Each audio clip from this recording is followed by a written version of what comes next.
les amis, c'est Kazin, j'espère que vous allez bien et on va parler de deux choses.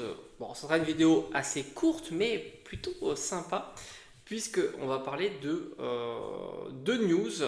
Alors, un coffret qui va encore sortir et qui va alourdir évidemment tous les coffrets inutiles en fin d'année. Ça, c'est plutôt cool. Et enfin, quelques cartes supplémentaires qui ont fuité de l'application qui arrive le 30 octobre. Donc on attend évidemment de voir comment tout ça va se développer. Est-ce que les cartes vont rester exclusives? Est-ce qu'elles vont un jour sortir? Bon, ça reste compliqué. Est-ce qu'un jour on pourra faire des transactions aussi?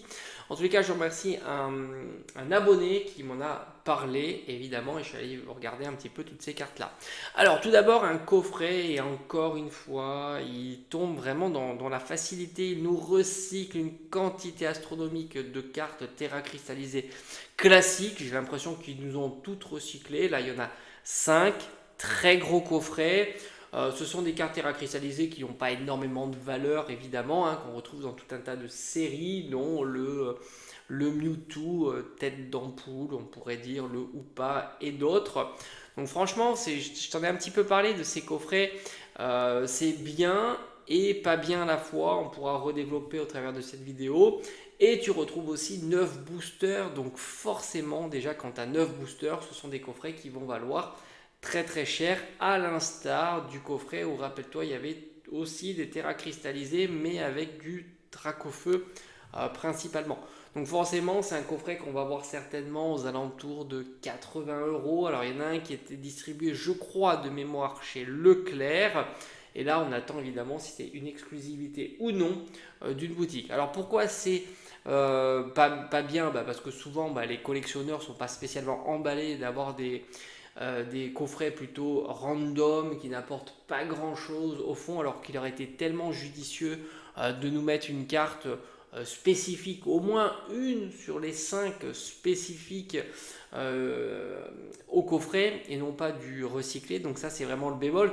Quitte à recycler des cartes, au moins mettez-nous des cartes full art, des cartes alternatives, des cartes AR. Là évidemment ça changerait considérablement la dynamique et d'ailleurs un coffret avec une carte alternative et 9 boosters se vendra bien mieux qu'un coffret comme ça. Même des cartes alternatives recyclées, je t'en ai souvent parlé, ils l'ont déjà fait par le passé de recycler des cartes par exemple sur épée bouclier avec des cartes soleil et lune et du soleil et lune avec des cartes XY. Donc c'est possible évidemment.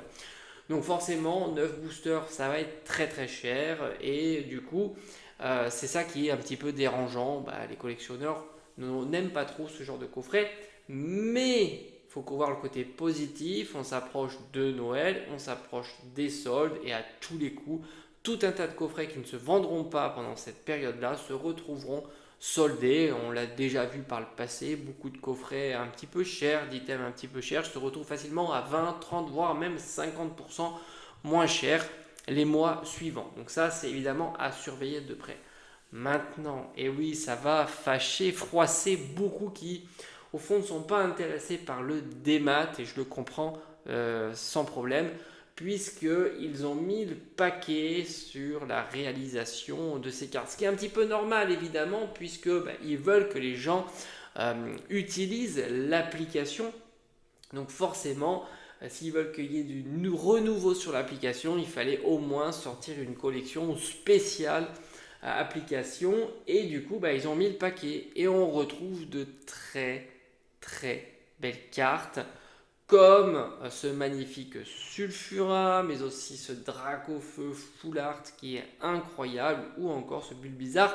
Donc franchement, ils ont de l'inspiration pour nous gâter sur un support plutôt mitigé, on va dire, le support numérique, d'autant qu'on a un pauvre malheureux booster quotidien à ouvrir, et là aussi ça dérange un petit peu. Alors est-ce qu'ils vont développer davantage l'application? Est-ce qu'on pourra troquer nos cartes contre pourquoi pas la possibilité d'ouvrir d'autres boosters? Franchement, j'en sais rien. J'attends de voir. En tous les cas, moi, je serai Day One pour télécharger l'application, me lancer dans l'aventure numérique. Mais évidemment, j'attends quelque chose de nouveau. Ça ne suffira pas pour moi de nous mettre une collection spéciale à l'application, un booster quotidien à ouvrir tous les jours et des combats de cartes comme on peut trouver sur l'application précédente au fond. Rien de nouveau. En tous les cas, ils ont fait un très beau travail. Il y a même du drac au feu en version petite carte type holographique. Franchement, je suis enchanté sur le design de ces cartes-là. Ce que je suis un peu moins, c'est qu'évidemment, ils auraient pu aussi travailler un petit peu davantage sur le design des cartes de nos séries actuelles. On attend, on voit. J'espère que tout ça va se passer, on va dire, j'espère qu'il y aura des informations supplémentaires ou du moins une idée supplémentaire sur l'application qui reste pour l'instant pas exceptionnelle, sauf évidemment les très jolies cartes, mais ça reste du numérique. Donc à voir, et puis un booster par jour, je suis pas sûr de pouvoir dropper ce genre de cartes. On verra, mais je serai quand même là pour tester l'application Day One, ça c'est évident, et on le testera peut-être ensemble. Allez, je vous dis à bientôt.